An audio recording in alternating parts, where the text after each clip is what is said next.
Welcome to episode 5. It's Chats with Colleen. I'm Colleen, and I have a special guest here today, Sarah. Hello. Thank you for joining me. Of course. She is a state attorney, blah, blah, blah. We're not going to say from where, but we're so happy that you are here to join us. Assistant state attorney. Assistant. Yes, not an elected official. Oh, Right. thank you. Oh. We're going to learn a lot today. Yes. But I have a little something to share. I found this going through my mom's stuff as we were packing up the house. I once wrote a crime novel. I don't know how old I was, but I talked about on a stormy night, there was a robbery. It's really interesting. So I have always been interested in crime, even at an early age. And so my sister was like, oh my God, you've always been a little bit of like this psycho. You've always been like this. I love watching true crime and Dateline, 48 Hours. You said a robber on Elm Street. Yeah. I don't know how to spell, obviously. And it kind of looks like a serial killer, like that. But Illustrated. It's hilarious. So I was like, this It's is the first take. Love it. My little Love it. interesting. crime. So Were you always interested in crime? I will say that I was not. That is not my wheelhouse. It is very interesting. I always tell people, they make TV shows out of what I do. Oh, yeah. Several TV shows. So it's very common that a lot of people are interested in it because it is fascinating. But for myself, I love Law and Order and all that, but I didn't think that I'd be doing this for sure. And after 11 years or more Yes. after you. past the bar, you're practicing. So I feel like if you didn't want to do law, what did you want to do before? Or you don't know? I wanted to be a doctor. That was what I really wanted to do. But not that law is easy, but medical school is very serious. You have, I started doing the medical school track in undergrad, and, you have 2 or 3 hours of class, and then you have to go to lab back to back. So you're doing 4 hours at least of just science. And when you're 18 years old, it's a lot. So It's a I lot clearly for didn't have the everybody. passion at that time.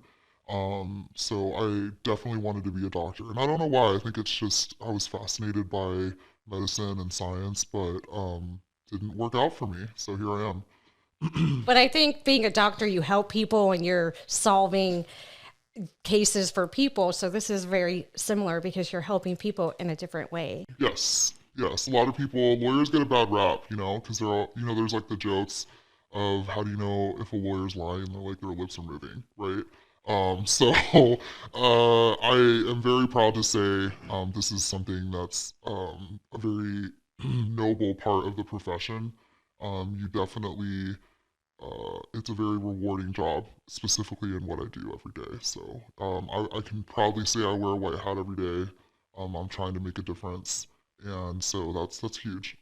That's amazing. Very inspiring. And could you tell me and everybody else, what is an assistant state prosecutor?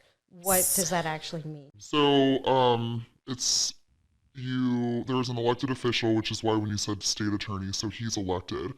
So there's circuits. So for example, there's the 9th Circuit, which is Orange County, Osceola County. The 18th Circuit is Seminole County, Brevard County. So the actual state attorney is an elected official.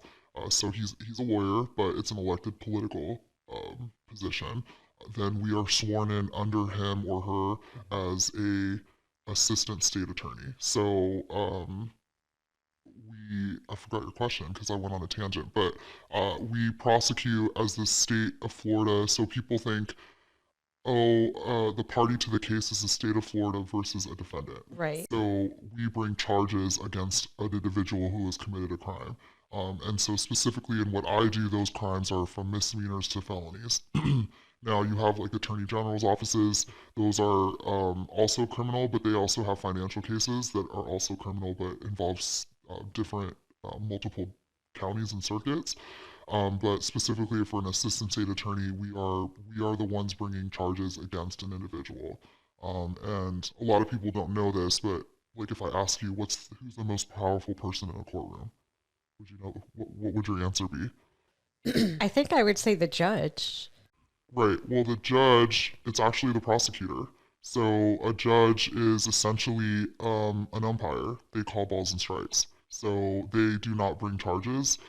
They're only allowed to rule on matters of law. So the state attorney, assistant state attorney, or the state attorney are the ones that bring actual criminal charges to court. So we are the only ones that can drop a charge. We're the only ones that can amend a charge. The judge cannot do that unless there is a legal reason. So if the state doesn't have enough evidence and material, like they have to, then something is dismissed because there's a legal reason. That's the only way they can dismiss a charge, but not just because. Whereas we can say, okay, well, this is a burglary, but for whatever reason, whether it's best interest of the state, best interest of the victim, or maybe we don't have enough and we just come to an agreement, then we can amend it to a lesser charge, like a misdemeanor, but a judge can't just do that without having a legal reason to do that. Wow. I never knew all this. This is really interesting. And I feel like everybody listening isn't going to know either. So I feel like we already asked this before. What inspired you to get involved in this line of work? I wish I had something really fascinating to say about it, but honestly, it was a job. I was in law school, and initially I wanted to do insurance defense work because I worked with so many plaintiffs' attorneys that it was at times not pleasant, and I saw a lot of injustice, in my opinion, with plaintiffs' attorneys, and so I went to law school. I knew I always wanted to go to grad school, so then I ended up getting internship at the Attorney General's office, and then from there I got an internship at the State Attorney's office, and I enjoyed it. But honestly, at the time when I graduated law school and just my personal things going on in my life, they kind of just offered me a job. So, but I loved it. It was, the pay isn't what you can get in the private sector, but it is definitely very rewarding. The benefits are great, especially if you have a family. The pensions aren't what they used to be, but you definitely don't do this for the money. But it is very rewarding, and I wish I had a better reason to say how it kind of ended up in my life, but that's my reason. Well, that's a good reason. I got into insurance because of my family. So there you go. I feel like, we all have a reason. Did I think I would be doing this? No, but I think it's great what you do. Very. Have you ever worked on a case that scared you? Yes. I mean, you're dealing with, some criminals, they become part of the justice system because it's like a desperation, right? It's just their life, or they're just in the wrong crowd, or they're in the wrong circumstance, or they meet the wrong people. For other people, it's their way of life, and they don't know anything different. And there's people that they have nothing to lose. So those kind of people is sometimes concerning, especially when you get like drug traffickers and career criminals and things in that nature, because, it's not as glamorous as you see on movies, but a lot of people, they just don't, they come first and nothing matters. So when somebody has nothing to lose, it can be scary. And when you've sent someone to prison and essentially most of their family is in prison or in and out of prison, it's a little jolting. So yes, there are some cases, which is why, social media and things like that is very limited and or non-existent for a lot of us. Yeah, I can imagine, because you could worry about the retaliation from their family, their friends, or their loved ones because they don't care. Right. And I'm not saying that, I feel, or any of my colleagues feel like, oh, somebody's following us or I think a lot of the times you hear about intimidation and things like that, but me personally, I've never had that happen, thankfully, and it's not common. It really isn't common. I don't think so. Yeah. I think in this day and age, there's too much tracking that they could find somebody, I would hope. So anyways, what's it like being a female in this line of work? It's interesting. It's actually graduates from law school are becoming, I forget what the percentage is, but I think it's more females are graduating, but in the world of law, it is still very male oriented. And especially being a younger female, it's tough. And I know some judges, the way they interact with me, you can just tell if it will come different from a male, especially an older male. Or some attorneys, I'll be in court with a partner that I work with, and they'll ask me a question wanting to get a different plea offer, and then they'll go to my partner assuming that he's more experienced, and then talk to him and be like, hey, can you talk to her? Can we work something out? And so you have those moments, but because I've been doing this over 10 years now, you kind of have like a reputation. So, but it is very male oriented still, but it's getting better. More judges are female.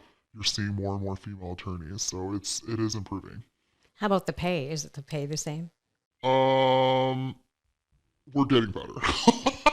I would like to say that we are, but it's not as bad as it used to be.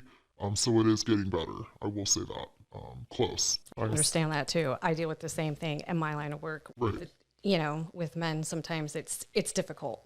I look young, I sound young, but I'm experienced. And they think you're the assistant, right? And right. you're the receptionist. I wish. Right. Some days. We've come a long way because I have colleagues that are older female, and for them, they were told, "Oh, honey, can you go get us coffee?" And they're actually an attorney, and like that's crazy. Like that's not really going to happen nowadays. So you don't have that. This isn't Mad Men, So it is getting better, but unfortunately, it's still there. We're coming along. Yeah. Have you ever witnessed injustice, either to a defendant or a crime, or an unfair ruling against? Unfortunately, it's reality, right? This isn't a perfect world, and I always say that the justice system in America is not perfect, but it is. I think it's the best we have now. Can there be improvements? Absolutely.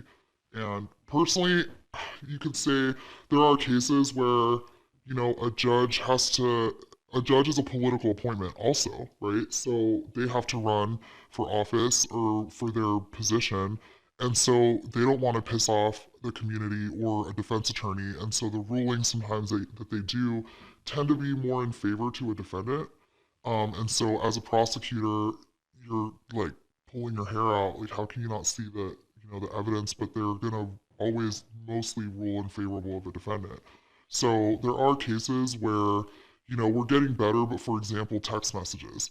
To be able to prove a text message to come into court as evidence, you have to go through this whole predicate and have, and it's hard to prove if John is saying that he's George, and then George has another number, these kind of things. And so if like a judge is going to rule, well, how do I know that George sent these and not John? You know what I'm saying? So you have these kind of cases where, especially where there's a victim involved, the burden is so high, it's beyond a reasonable doubt. And that's because it's like that. I forget. I should have looked this up before I got here. But what's that rule? What's that famous saying? Better for one guilty man to go free than one innocent man to go to prison or something. I think it was. Anyways, one of those phrases. But it's true, and it's like our burden as a state attorney's office is so high. Like beyond a reasonable doubt is a very high burden, and that's the highest burden in the legal system. Mm-hmm. So it's like, it's not beyond all doubt. People kind of forget that, but it's beyond reasonable doubt. And that's a very high burden to prove that this person is guilty of this crime. So I see it, I'm not going to say daily, but there's a lot of the times that things don't even go to court because I have to tell a victim, look, I'm sorry, I have to plead this out to this, or I have to drop this case because I have to prove this to a jury, to a judge, that this is beyond all reasonable doubt. And I know this happened to you, and I'm sorry that it happened, but there's nothing I can't prove that. And a lot of people do understand it, but it's like somebody breaks in your car, or breaks into your home, and there's no fingerprints and there's no witnesses. How are you going to prove that John Doe did that? Although John Doe did that. And you're like, I know he did it, but we have no way to tie that person to it. Nobody else that's seen it. There can't be any gray area. It's the same thing with insurance. If it's in a gray area, then it's a no. Right. And the law is like, the law can be very gray. Like you learn this in law school. Like we can look at a fruit basket sitting here, and on my side, I see bananas and apples, and on your side, you see oranges and, grapes. So, and you can interpret the law in different ways, but the end result is still like, I'm not just going to point a finger at somebody if it's a he said, she said, right? So, and when I started at the state attorney's office, I had a mentor, and he said, and he is religious, but it's a very basic concept. He goes, even the Bible says you need two witnesses to accuse someone, right? And so, and two witnesses doesn't have to be physical people. It could be like a physical person and evidence, right? So that eliminates the whole he said, she said, because then anybody could come up to you and say, Colleen stole this from me, right? And then what evidence do you have except for that person's statement? So I see injustice, unfortunately, more often than I should, just because it's just the way the law is. So I myself, I had an incident at the court systems. So I had an ex-boyfriend who was violent with me. And so we had to get a restraining order, and he violated it a couple times. He came to work, grabbed me by the neck, tried to get me into the car. He came to my parents' house, climbed in the window, broke a lamp, trying to get me to do something or go somewhere with him, and he followed me. So when I was leaving the courtroom, I was crying to the judge. I was so nervous, I was about to throw up, and I'm like, well, he's not going to show up because he's probably in jail. And the judge kind of scolded me. But I understand now after you say that, because it can't just be because I'm saying that he's not here. It's like there's a reason. But then when I was walking to my car and he was driving by, trying to get me to get into the car with him. So I know it's not a perfect world, because it just is what it is, and everything can't always be stopped. And there's always like, oh, you get this piece of paper, but there's always steps that have to come, because he's a person too, and he has rights. Right. And I mean, some of these countries, people want to complain about how bad it is here, but try being in another country where they can just lock you up for any reason. And that, are there injustices? Sure. Are there people in prison? Probably. But yeah, it's a high burden to me, and just saying somebody did something isn't enough. It's not enough. It's not enough. You have to have no proof. Correct. Correct. It was just like anything. If somebody's going to say that I did something or didn't do something, you have to prove that how I didn't do it. Right. We're all the same. What is your biggest concern today in the justice system? Ooh, that's a big one. I do feel like there's this chitter chatter a lot about the jails being overburdened and too many people in jail.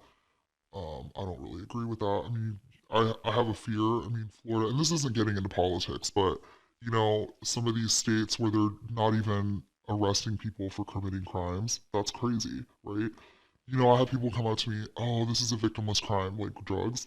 But drugs are like the crux of the problem, right? So once you start getting like people that are addicted to drugs, then you start getting into why they need money to steal drugs. So what do? They start breaking into homes, and then people start like robbing people, and it becomes more and more violent. And so when there's no consequences, then the crimes become more egregious. And to me as a prosecutor, I see that concerning, because I'll see someone's track history and their record, and it's like, how come they haven't gone to jail or prison yet? Right? Because it's like, oh, I'm just going to get a slap on the wrist, and then here we are right back at it. And, people are like, oh, there's mental health and like mental health. Yes, there is a huge mental health issue. But as the state, because I see it, there are plenty of programs for somebody to get mental health. And people can call me ignorant or anything, but I know, because I see it. There's plenty of programs to get mental health and drug treatment, but you have to want to do it. So that's a concern. Is that you're having these people where there's not enough penalties and consequences, where it's like, well, let me get my stuff together, because you see it start escalating. And it's not always, but you can see the behavior and the patterns start escalating. Especially it starts at home, or it starts with, drug addictions. And a lot of that does go back to mental health. Because they address their mental health issues with drugs to try and numb it, or whatever they need. Escape the pain or the feelings, the thoughts that they're having. So I do see that's a big problem. What do you consider your biggest accomplishment or win in your career thus far? I think I do a gamut of cases, but personally, doing sex crime cases are very rewarding. That is a field where there's so many people, if you look at statistics, that never report crimes that happen to them. Because unfortunately, like we just said, those are he said, she said cases, or he said, she said, she said. And so these types of cases, there's so many victims that they're so afraid that nobody's going to believe them. So especially when you see children, that have been in a home and abused most of their life, and then they just snap as an adult. And so we can go back and, you see the behavior, the grooming, and all of this, and, that somebody actually is going to believe them, having a trial. And I remember doing a trial, and the victim was now in her early 20s, and it started from the age of 6 when it was her stepdad, for example. Oh. And we went to the trial, and the jury went out. And, to go through that whole process, here you have to, she told her mom, and then you have to tell the police, and then you have to tell the other detectives, because initially a police officer is going to come to your house, and then the detectives are going to come and talk to you, and then you're going to have to go and get examined, and then you're going to have to, like, there's all these steps. And imagine talking about your first sexual experience with how many people, and then you have to sit in a public courtroom and talk about this. That's like so shameful. And, I mean, I don't see it as shame, but to them, I can understand the shame. And so, I'm always so proud of these victims that get to this point where they have to go through all these steps, because it just empowers them. But I could also, when they said the jury had reached a verdict, and I was going into the courtroom, and she just was standing outside of the courtroom, and I'm like, oh, are you going to come in? And she's like, I'm afraid, and I get teared up, because it was like very, I told her, I said, I'm so proud of you. Like, whatever happens, like, I'm getting emotional about it, because I was like, whatever happens, like, you've done this to this point. This is like, you're stronger than a lot of people I know. And, we walked in there and we got a guilty verdict, and, he's in prison for life now. So, to have a voice for these victims that they don't see the strength within themselves. And so they look at me and they're like, man, you're so strong. You're just like a strong person. But, it doesn't come easy either. So to be able to help someone and get their voice and kind of like, this has changed their life forever. Like, nothing's going to bring back their youth, their innocence, or anything like that, but to empower them and show them, like, I'm here, I'm like, help, I'm supporting you. And I call people and I'll tell them, hey, this is such and such, and I'm the prosecutor. And they're like, you're the real prosecutor, like the actual prosecutor? And it's, yes, I am. And I don't consider myself a superhero or anything like that. I'm no different than anybody else. So if I can have a voice and help someone, that is truly rewarding. Wow, that was really moving. Yeah. For that girl and for you. I can't imagine. And I also heard Florida is like Miami and Tampa are like the top human trafficking and child trafficking areas of the country. I could see that. I just like open ports and all the people that come in and out. And it's unfortunate. I don't deal in those cases, like, but what happens is they end up, from what I understand, is they end up like in human trafficking, finding women, specifically women, and they give them drugs, and they usually have a checker pass themselves, like the girls, and so then they don't want to get caught by the police, and then nobody really believes them, right? So it's common. And then you have Orlando, which is considered like pass through the throughway. Yeah, they pass them through here, right. Take them to other places. It's in and out, so I'm not surprised. And I don't know, I've heard that about Tampa also, that Tampa has a lot of it's just populated. It's sex offenders. Yeah, sex offenders. So yeah, and I mean, it's huge. Sex offenders, people, they feel sorry for them, but the community has a right to know if a sex offender is living next door, right? Because they can't live in certain places. Their schools, playgrounds, zones, churches, so there's a lot of restrictions. So, but they also committed some pretty egregious crimes, right? So, they did. Yep. In most cases. Right. Most cases. Yeah. Most of them. And then I know they have a big problem here with fentanyl.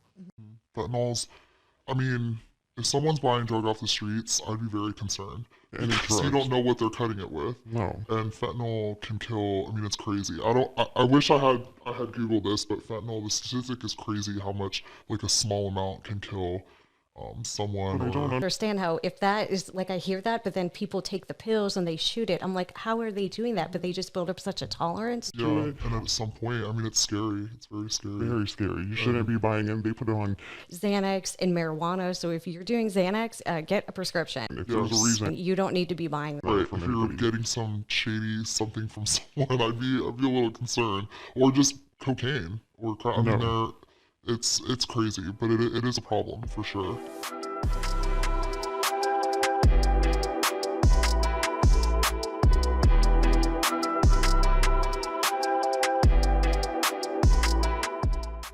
I see them on those screens when I see like the ones on TV. I see them. They're working hard for those people. And they have good relationships, most of them, where they should. The good ones have good relationships with us and the judges, and they're in front of the same, because the way it works is you're assigned to a division. And so we work with the same public defenders and we have the same judge. So, you can look at a case and say, well, my judge is probably going to rule this way, knowing how they rule. And public defenders, sometimes they'll come up and be like, hey, can you do this for me? And it's like a scratch my back, you scratch mine. And it's not that, one guy's going to get a terrible deal and the other one's not. That's not what I mean. But it's just if you have a good relationship with the state and we have with them, your case will likely get resolved in the most favorable manner for everyone involved. So I feel bad they get such a bad rap. But, I've had public defenders in the past where, they've had a baby and I bought them baby clothes. Like, it's not contentious. I mean, we do have moments where we're on opposite sides because we have a job to do, but not where it's like, I can't stand that person, right? I mean, it's just, they have to do their job. I have to do my job, and so, but they're actual attorneys. I just feel bad for them because I hear it all the time. And they're helping them. Right. They're working for your best interest because their job is to help the public. Right. And I'm just surprised because a lot of people, I think because they see on TV an ADA, like a district attorney, but that just depends on what state you live in and where you are. So in Florida, it's assistant state attorney, but it's the same thing as being an ADA for us. But I'm surprised when I tell people, which I don't tell often. I usually just say I'm a flight attendant or something like that when I meet people in public. But if I see, if you have a conversation and you're like, oh, okay, and then you meet friends of friends, and I say a prosecutor, there are a lot of people. I'm shocked they don't know exactly what it is. They think that we're either public defenders or I don't know. Just I'm shocked. I am surprised. No, I'm too. And a lot of the stuff, some of the terminology and the wording I didn't know. So I'm glad now I know. I can feel like that was not true. I can tell the people because I knew about the public defender, obviously. And I do want to say, I feel like, especially, and it's not a political thing. It's just that as a prosecutor, we do have a lot of discretion. And I am proud to say that, like, myself or my colleagues, now I can't speak for every circuit, but at the end of the day, I'm proud to say that we do the right thing. And I can say, and we also have discretion. Like, every crime has, like in felony, they have a score, like a number. And when you reach a certain score based on your history, that, I'm just simplifying it, that is what determines if you're going to go to prison or not. And just because you may score a level to go to prison, if an attorney comes to me and says, hey, this person has like a drug problem, can he get rehab? And so we have a lot of discretion to be able to help people. And that is very rewarding for me because I can give somebody an opportunity to show me like I made a poor choice, right? And there are people, I've had defendants come up to me and I'm like, oh my goodness, like, you changed my life. Like, I got drug treatment. I'm so much better now. These are my kids. Like, I've run into them in public. And so if I'm able to have the ability to help somebody, now, if your record shows otherwise, right, that's a different story. But, there's, especially anybody under 25, in my opinion, as a kid, and there's younger people that they just get mixed in the wrong crowd. And you can see that this is not what they do, but they were with the wrong crowd, and now all of a sudden they get a crime that's automatic prison. But I'm like, this seems to be a good kid. You're going to be on house arrest, you're going to like go to work and school, and you're going to do what you're supposed to do, and they get back on their feet. And so this is the part of the justice system I don't think that like people see, that we do have the ability to try and help where we can. So that was it. Well, that was good. That's great. It's true. But the people have to make changes in their life too. They have to want to. Yeah, yes. That's the problem. Yep. A lot of people don't want to. No accountability. I know. No drive, no accountability. But with all that being said, will you come back again and join us? Absolutely. With your colleagues. Yes. You can come back whenever you want. They might be more shy than me, so no promises. It's okay. We like shy people. We can loosen them up a little bit. Thanks for listening. If you haven't already, please like and subscribe and share our post and our podcast. Currently, we are planning episodes bi-weekly. Also, you can continue to follow us, our updates on our socials. We are at Secured Insurance Group. Instagram is Colleen Insurance Lady 22. The podcast was hosted by myself, Colleen, and it's recorded and produced and edited by Sean Spazzato, the executive producer. Our podcast cover art is designed by Norma, and our intro music is by Lounge Bar by Geronic. Goodbye and have a great day.